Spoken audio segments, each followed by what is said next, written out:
ప్రతి ఒక్కరితో మీరు మాట్లాడారు ప్రభువానికి స్తోత్రాలు. మీరు మాట్లాడారు అయ్యా, మీరు మాట్లాడారు ప్రభువా. దావీదు అంటాడు, ప్రభువా నీ కనులకు మరుగై ఉండి నేను ఎక్కడ దాక్కోలేదను, నేను ఎక్కడ దాక్కుంటానయ్యా, నేను ఎక్కడికి వెళ్ళినా నీ కళ్ళు నన్ను వైపు చూస్తున్నాయని దావీదు చెప్పాడు నాయన. ఆ ప్రకారంగా ప్రభు మేమందరము గుర్తెరగాలి. మేము ఒంటరిగా ఉన్నప్పుడు మీరు మమ్మల్ని చూస్తున్నారు. మేము ప్రభు తండ్రి గొడవలు చేస్తుండగా మీరు మమ్మల్ని చూస్తున్నారు. మేము ఎక్కడెక్కడ ఏమేమి చేస్తున్నావు మొత్తం నువ్వు చూస్తున్నావు ప్రభు. నువ్వు చూస్తున్నావు అని గుర్తెరిగి మా అంతరంగములను మేము సరిదిద్దుకోవడానికి మీరు కృప చూపండి. ప్రతి ఒక్కరితో మీరు మాట్లాడిన ప్రకారము ప్రతి బిడ్డను ప్రభు నీ యొక్క సాన్నిధ్యంలో నిలబెట్టండి, నీకు సాక్షులుగా నిలబెట్టండి నాయన. మీకు అనుకూలంగా మార్చండి దేవుడా.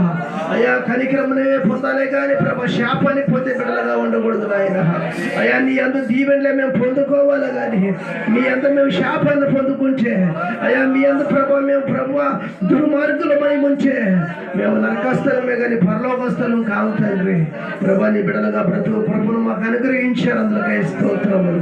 ఇదైనా మీరు అందరితో మాట్లాడారు, మీకు స్తోత్రములు. అయ్యా విన్న వాక్యం ప్రభు దుష్టుడు ఎత్తులో పక్కున్నట్లు దేవుడా ప్రతి హృదయంలో అది నాటపడాలి, ప్రతి హృదయంలో అది ఫలించాలి, ప్రతి ఒక్కరు మారు మనసు పొందాలి నాయన.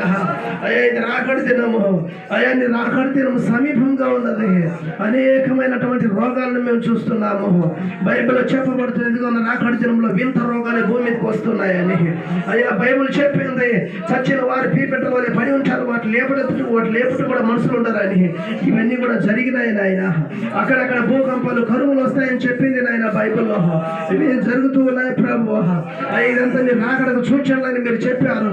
ఈ రాకడి దినంలో మేము ఉంటుండగా ప్రతి ఒక్కరు ప్రభుత్వాన్ని ఎవరిని వారు తగ్గించుకొని ఎవరు అంతరంగాలు సరిదిద్దుకొని అయ్యా నీ రాజ్యం కొరకు ఎదురు చూసి బిడ్డలుగా మమ్మల్ని తీర్చిదిద్దమని ప్రార్థిస్తున్నాను.